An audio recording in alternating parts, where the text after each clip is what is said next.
جیسے میں نے آپ کو قرارداد مقاصد کی مثال دی کہ قرارداد مقاصد والے دن بیسیکلی ہم نے یہ طے کر دیا کہ یہاں پہ سوسائٹی میں کچھ ایک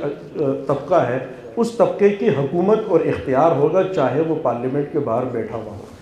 چاہے اسے منتخب نہ کیا جائے، اس کے باوجود اس کا اختیار ہوگا۔ آپ کی اجازت سے کہ بیک اینڈ فورتھ ہم تھوڑا کر سکتے ہیں کیونکہ بہت سی چیزیں ہوتی ہیں وہ پوائنٹس میں رہ جاتی ہیں، تو آپ کے ایک دو پوائنٹس ہیں، میں اس پہ میں کوئی ایک دو باتیں پوچھنا چاہتا ہوں آپ سے۔ میں یہ جو آپ کہہ رہے ہیں قرارداد مقاصد میں یہ طے کر دیا گیا کہ ایک خاص طبقہ ہے وہی حکومت کرے گا، آپ اس کی کوئی دو تین پروویژنز بتا سکتے ہیں جس میں یہ کہا گیا ہو کہ صرف وہی اس پہ قبضہ کرے گا یا حکومت پہ صرف انہی کی اجارہ داری ہوگی؟ سروے کروا لیں ایک۔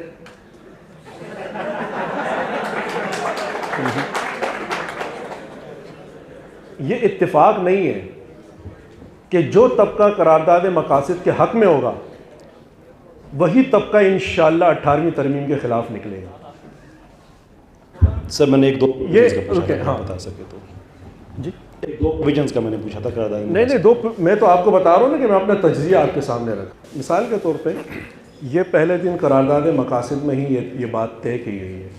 ٹھیک ہے، یعنی جس زمانے میں ہندوستان اپنا آئین تشکیل دے چکا تھا اس زمانے تک ہم نے صرف قرارداد مقاصد بنائی تھی، ٹھیک، اور قرارداد مقاصد میں یہ بات طے کر لی گئی تھی کہ غیر مسلم اقلیتوں کا کیا سٹیٹس ہوگا، وہ قرارداد مقاصد میں طے ہوگا، جس کو آگے پھر کنٹینیو کیا 1973 کے آئین نے۔ سر آپ بتا سکتے ہیں جی غیر جو اقلیتیں ہیں اس کا بتا سکتے ہیں کیا طے کیا گیا تھا؟ کہ جو آپ کے پاکستان کے جو کچھ مناصب ہیں، مثال کے طور پہ کچھ وزارتیں ہیں، کچھ صدارت ہے، وزارت عظمیٰ ہے، اسی طریقے سے وزارت اعلیٰ تو اس میں نہیں ہے، لیکن یہ ہے کہ جو ریاست کا جو ریاست کے نہیں یہ ہے اتنا لکھا ہے کہ مائنورٹیز کو اور ڈپریس طبقے کو پریفرنشل ٹریٹمنٹ دی جائے گی، ان کو زیادہ حقوق دیے جائیں گے۔ سوال یہ ہے پھر سوال یہ ہے کہ اگر ایسا ہی تھا تو آپ کی ہی پارلیمنٹ میں کھڑے ہو کے جو اقلیتی کمیونٹی تھی انہوں نے کھڑے ہو کے آپ کی اس قرارداد مقاصد کو مسترد کیوں کیا؟ نمبر ایک، پارلیمنٹ کے اندر، باہر نہیں، پارلیمنٹ کے اندر ایک۔ دوسرا سوال میرا یہ ہے، ایک دلت رہنما ہے جوگندر ناتھ منڈل، ہندو، قائد نے ان کو کہا تھا کہ آپ پاکستان آئیں، ہم آپ سے کام لینا چاہتے ہیں قانونی اور آئینی حوالے سے۔ وہ آئے، وہ آپ کے پاکستان کے پہلے وزیر قانون بھی ہیں ہندو، ٹھیک۔ جب قرارداد مقاصد منظور ہو رہی تھی، اس کے اوپر ڈیبیٹ ہو رہی تھی، تو جوگندر ناتھ منڈل نے آگے بڑھ کے قرارداد مقاصد کے حق میں ووٹ دیا، اور ان سے اپنی ہی کمیونٹی نے پوچھا کہ جب ہم اس کو مسترد کر رہے تھے تو آپ نے ووٹ کیوں دیا؟ تو جوگندر ناتھ منڈل نے کہا کہ میں نے بڑی پازیٹیوٹی کے ساتھ یہ ووٹ دیا کہ مجھے ایسا لگتا ہے کہ جو مذہبی نعرے تقسیم کے لیے لوگوں کو دیے گئے تھے یہ جسٹ فیس سیونگ کے لیے اپنا کام کر رہے ہیں اور ایک ٹرانزیشن لینا چاہتے ہیں، سو لہٰذا میں نے اس لیے قرارداد مقاصد کے حق میں ووٹ دیا اور سب ٹھیک ہو جائے گا، یہ سیاسی بات ہے، معاملہ ٹھیک ہو جائے گا۔ لیکن کچھ ہی ٹائم میں جب وہ وزیر قانون بنتے ہیں تو جوگندر ناتھ منڈل استعفیٰ دے دیتے ہیں۔ نہ صرف یہ کہ استعفیٰ دیتے ہیں اپنی وزارت سے، بلکہ وہ پاکستان کی شہریت بھی چھوڑ دیتے ہیں، پروٹوکول چھوڑ دیتے ہیں، قلمدان چھوڑ دیتے ہیں،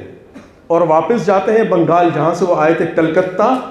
اور کلکتہ کے مضافات میں وہ جھگیوں میں رہتے رہے۔ وزارت تک انہوں نے چھوڑ دی۔ آپ کیوں چھوڑا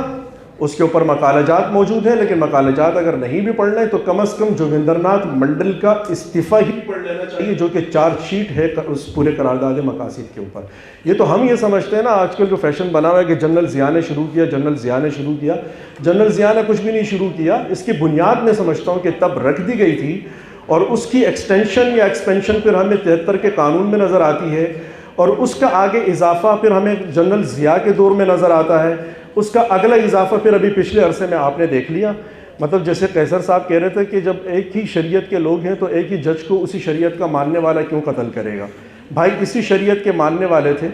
کھڑے ہوئے اور ابھی سینٹ میں بل منظور کیا، اسی شریعت کے ماننے والے تھے، ایک مکتبہ فکر کے حوالے سے منظور کیا گیا خاص طور سے، جن کی طرف سے ریزسٹنس ہوئی۔ اسی مکتبہ فکر نے کھڑے ہو کے دیوبندی مکتبہ فکر کے 3 علماء اکرام کے اوپر FIR کٹوا دی، ٹھیک ہے؟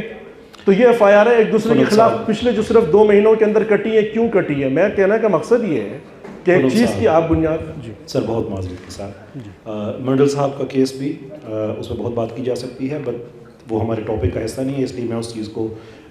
سائڈ پہ رکھتے ہوئے میں ایک آخری دفعہ آپ سے گزارش کروں گا کہ کوئی 2 پروویژنس آپ ایسی بتا سکتے ہیں قرارداد مقاصد کی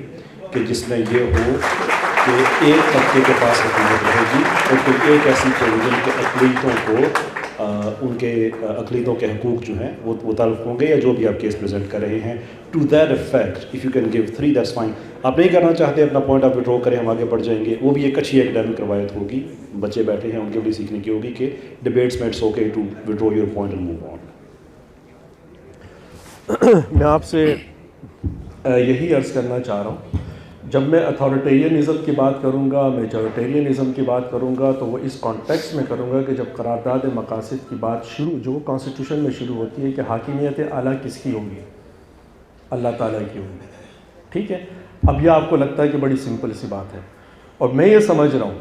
اور پوری تاریخ کی روشنی میں یہ سمجھ رہا ہوں کہ وہ حاکمیت اعلیٰ جو ہے وہ اللہ تعالیٰ کی نہیں ہے. وہ حاکمیت اعلیٰ بیسیکلی پاکستان میں رہنے والے ایک طبقے کی ہے، اور وہ تب بھی ہے جب وہ الیکٹ نہ ہو اور جب وہ پارلیمنٹ میں نہ ہو. ایک منٹ جی جی. پھر اسی طریقے سے آپ یہ طے کر لیتے ہیں کہ ریاست کا سربراہ کون ہو سکتا ہے، کون نہیں ہو سکتا. آخر کوئی تو وجہ ہوگی نا کہ جس کی وجہ سے سید مودودی صاحب، پتہ نہیں اس کا حوالہ تو ملتا ہے نہیں ملتا، لیکن کہا جاتا ہے کہ انہوں نے فرمایا کہ قرارداد مقاصد کے بعد الحمدللہ پاکستان نے کلمہ پڑھ لیا. جی کوئی حوالہ اب ہمیں نہیں ہوگا، لیکن بہرحال ایک جملہ اچھا تو میں نے کہا کہہ دیتا ہوں اس حد تک. اچھا